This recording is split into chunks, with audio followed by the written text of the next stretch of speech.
Welcome to Laugh, Love, and Live, the podcast, where we dive into everything from fun, love, to work, and the magic of life. We're taking a look at some truly cringe-worthy interview mishaps. Oh, yeah. But more importantly, we're going to look at how you can use some humor and quick thinking to kind of rescue yourself, maybe turn those mishaps into memorable moments. Right. So we've got a couple sources to look at. We've got a list of common interview fails and then a source that gives some pretty hilarious tips on how to recover from each one. I love it. So hopefully by the end of this deep dive, you'll be ready to navigate those anxieties. You get an interview For sure. gracefully and with maybe even a little bit of charm. Yeah, I think it's interesting, these situations, they really kind of expose our deepest fears about being judged, especially in a high-stakes setting like a job interview. Yeah, it's true. And I think that's why humor is so powerful. Like, it just lets you acknowledge that anxiety. Mm-hmm. And it breaks the tension. It helps you connect with the interviewer. It's like saying, hey, I'm human, Yeah. I make mistakes. I can laugh at myself. Exactly. And there's actually been a lot of research about this. Humor can really disarm people and make them more receptive to what you're saying. Right. Because it creates that sense of psychological safety. Right. So you can communicate more authentically. That makes a lot of sense.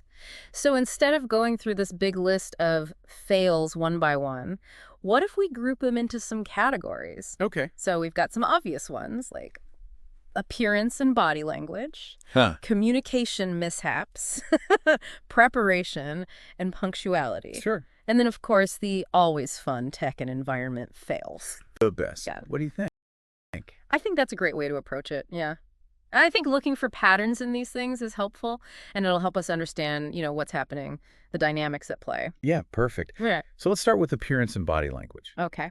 Because I feel like this is where we find those, oh no, I can't believe that happened moments. There you Like, go. we've got everything from showing up in the wrong outfit, sweaty handshakes, nervous sticks, even forgetting your glasses. All in this category. I think it's amazing how nonverbal communication just plays such a huge role in first impressions, especially when we're feeling anxious. Yeah. I think it really taps into our primal instincts about being accepted or rejected by a group. Yeah, no, totally. And speaking of being accepted or rejected by the tribe, Right. our source talks about this fluffy slipper mishap, Oh no. which I have to say is one of my favorites. Oh my gosh. Can you imagine showing up in your comfy slippers to a job interview? Wow. Talk about mixed signals. I know. What are Yeah. you trying to... I mean, at least you're comfortable. I mean, yeah, at least you're comfortable, but it definitely says something about how important mindfulness is, Yes. even when you're nervous. Right. But this could be a really good opportunity to recover using humor. Yeah. So imagine acknowledging it, in a lighthearted way, like, don't worry, I have actual shoes for the office. That's good. Yeah. Just kind of own it. Yeah. This shows self-awareness Yeah. and the ability to laugh at yourself. Right. And, studies show that self-deprecating humor can actually increase your likability. Yeah, for It makes you more humble, Yeah. more approachable. It shows you don't take yourself too seriously, Yeah. which is huge in a formal setting like an interview. Yeah. So instead of completely panicking over the slipper situation, Yeah, you can actually turn it into a positive. absolutely. So now I'm curious, have you ever had an experience where you had to think on your feet Oh, yeah. and use humor to kind of diffuse a situation? Maybe not fluffy slippers, but Not the slippers, but... something similar. Well, I once had a button pop off my shirt right before a big presentation. Oh, no. I know. And it was that moment of just pure panic. But then I decided to just address it directly. Mm. And I made a joke about being overly enthusiastic about the presentation, and they laughed. That's great. And it really helped me relax and just connect with the audience on a human level. That's a perfect example of how humor can take what seems like a disaster and turn it into a win. It shows you're adaptable. You can handle unexpected things with grace, Yeah. which are qualities people look for in a professional setting. It also shows the importance of authenticity. Hmm. People can tell when you're being genuine, and humor's a great way to do that. Absolutely. Okay, so moving on from appearance and body language, let's go to communication mishaps. Okay. I feel like this is something everyone can relate to. Oh, sure. Because we've all had those moments where we've said the wrong thing or mispronounced a name or rambled on a little too long. Oh, yeah. Yeah. Totally. I think these mishaps come from that desire to impress, Yeah. which ironically, does the opposite. So true. Yeah. And our source has some great examples of these communication blunders, like the classic Microsoft Excel mistake. Oh, yeah. Like you're trying to sound tech savvy, Right. and you end up sounding like you invented some kind of software program. Exactly. It shows how important clarity and precision are in our communication. And like the dangers of trying to use jargon that we don't really fully understand. Right. But even in these moments, there's always a way to recover with some humor. Well, Our source suggests something simple and self-aware, like clearly I need to update my software. that's good. You know, it acknowledges the mistake, Yeah. but doesn't dwell on it. Right. And it shows again that you're able to laugh at yourself, Yeah. which can be really disarming. So the key takeaway here is don't let these verbal slip-ups, derail you. A little humor and a graceful recovery can actually work in your favor. But let's dive a little deeper into why this works, like psychologically, what's going on. Okay. So when we make a mistake, especially in a social setting, it triggers this like fear response in our brains. Uh-huh. Like our heart rate goes up, our palms get sweaty. Yeah. We might even blush. Yeah. And that's because on like a basic level, we're worried about being judged and maybe even excluded from the group. Oh, that's so interesting. So when we use humor, are we essentially disarming that fear response? Exactly. Humor is kind of like social lubricant. Yeah. It signals to the other person that we're not a threat, we're willing to be vulnerable, and we don't take ourselves too seriously. Right. And so it creates this sense of camaraderie, like a shared experience. So it's not just about like making the interviewer laugh. It's about making that connection Yes, on a human level. exactly. It's like, hey, we're both in this awkward situation together. Let's make it a little bit lighter. Okay, that makes a lot of sense. So moving on to our next category, let's talk about preparation and punctuality. Okay. Or rather, the lack thereof. This is where we see the facepalm moments where someone shows up totally unprepared.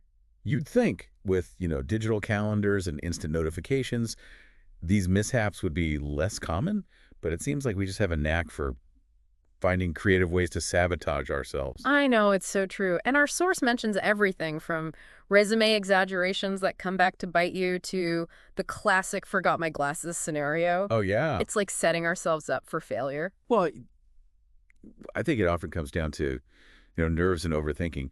We get so caught up in trying to make a perfect impression that we forget the basics. Right. Or we overcompensate and end up making things worse. It's like that saying, perfect is the enemy of good. Sometimes you just need to relax and let things unfold. Absolutely. Yeah. And if things do go wrong, which they inevitably will, Right. the key is to own it, apologize sincerely, and move on. Yeah. Because dwelling on the mistake just makes it seem like a bigger deal than it is. Right. And maybe even find a way to inject a little humor into the situation. Like if you forgot your glasses, you could say something like, don't worry, I'm not glaring. I just can't see well without my glasses. I'll bring them next time. Perfect. Just something like that. Yeah. It acknowledges the mistake, shows that you're self-aware, and offers a solution. Yeah. Okay. So I have a question for you, and maybe even our listeners can chime in on this too. Have you ever had a preparation fail in an interview? Oh, yeah. Like maybe you forgot a crucial document or your carefully crafted presentation just went totally haywire. Oh, I've definitely had my share of those moments. Yeah. I once showed up for an interview at the wrong company. Oh. I had mixed up the addresses and I walked into a completely different office. Oh, no. It was mortifying. What did you do? Well, I could have just turned around and left. Yeah. Pretended it never happened. But I decided to own up to it. Okay. So I explained the situation to the receptionist, apologized, and asked if they could point me in the right direction. I bet the interviewer appreciated your honesty and your sense of humor about it. They did. And you know what? I ended up getting the job. Mm. So sometimes our biggest blunders can have a silver lining. That's a great reminder. It's not about being perfect. It's about being authentic. Yeah. And being resilient. Okay, so are you ready to dive into the wild world of tech and environment fails? Let's do it. Because this is where things can get really unpredictable. From phone fiascos and video call glitches to surprise cameos from your family and your pets. Mm-hmm. This category is a reminder that even when we think we've got it all under control, Right. even in our virtual interview setup, Yeah. Murphy's Law still applies. Absolutely. Things can and will go wrong. It really highlights the importance of being able to adapt, Yeah. to think on your feet. Oh. Because when technology fails us, Yeah. which it will at some point, Yes. that's when those human skills really matter. Absolutely. I mean, who hasn't experienced their phone going off in the middle of an interview Oh, yeah. with the most embarrassing ringtone? Oh, my gosh. The worst. I think we've all been there. Definitely. And our source actually had a suggestion for this, Okay. which I thought was pretty funny. It Right. said, if your phone goes off, just pick it up dramatically and be like, sorry, I can't talk right now. I'm about to get hired. Oh, wow. I thought that was so funny. I love that. It's like a total power move. Yeah, it shows confidence, a sense of humor, Yeah. which can be really disarming. It also shows that you're not afraid to take a risk. Think outside the box a little bit, For sure. which are really valuable qualities for anybody. Definitely. And it's a good reminder that sometimes the best way to recover from a mistake is just to own it Yeah. and move on. What about those scenarios where it's not technology that's the problem, but the environment around us? Like the classic family surprise where a family member comes barging in, Oh, yeah. completely oblivious to the fact that you're in the middle of a serious conversation. Yeah. It's so common, especially now that so many people are working remotely. Yeah. And it's a good reminder that even in a professional setting, life happens. The key is to handle it gracefully and maybe with a little bit of humor. Yeah, our source said, try to acknowledge it lightly. Something like, well, that's one way to introduce you to my family. I'll make sure they're not around next time. That's good. I like that. It shows the interviewer that you're a real person with a life outside of work. You can handle those unexpected situations. Right. It really humanizes you, makes you relatable. Because I think we've all had those moments. Oh, yeah, for sure. Now, I'm curious, have you ever had a tech or an environment fail, completely derail something important? Oh, totally. Yeah. I once had a video call freeze at the most unflattering angle, Oh, no. right as I was about to make a really important point. Oh, no. It was like one of those moments where you just want to disappear. I can imagine. How'd you recover from that? Well, after a few moments of panic, I just kind of laughed it off. Made a self-deprecating joke about my frozen moment of brilliance. And the interviewer laughed along with me. That's great. It helped to lighten the mood. That's a great example of how humor can really diffuse those awkward moments, create that connection with the interviewer, Yeah. and show them you're not afraid to laugh at yourself, that you can handle challenges with grace. Exactly. You have to be adaptable. You have to be resilient. Yeah. Because at the end of the day, it's not about avoiding mistakes. It's how we handle them that really matters. So we've talked about a whole spectrum of interview fails, from wardrobe malfunctions to tech meltdowns. Yeah. And we've seen that even those super cringeworthy mishaps can be turned around with a little humor, quick thinking, and a positive attitude. It's about seeing those moments, not as failures, but as chances to show off our personality or resilience, Right. our ability to connect with other people, Yeah. even when things don't go as planned. What stands out to you as like the biggest takeaway from all of this? I think the biggest takeaway is that everyone makes mistakes. Right. It's part of being human. What Yeah. sets us apart is how we choose to respond. Yeah. Do we let those mistakes define us? Or do we use them as opportunities to grow, to connect with other people? That's such a great point. And I think humor is that tool that can really help us navigate those moments with grace and even turn them into something positive. So as we wrap up this deep dive, we want to leave you with one final thought. We've talked a lot about how to use humor when things go wrong. Yeah. But what about those times when things go right? When you nail it. Oh, yeah? You handle a challenge with wit and charm.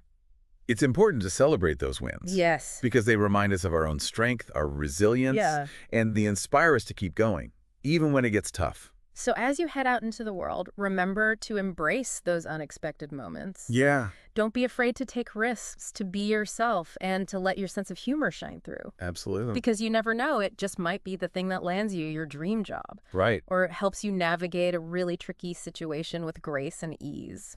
And remember, we're always here to laugh along with you. Yes. Share your stories with us. Yeah, your triumphs. Your hilarious mishaps on social media.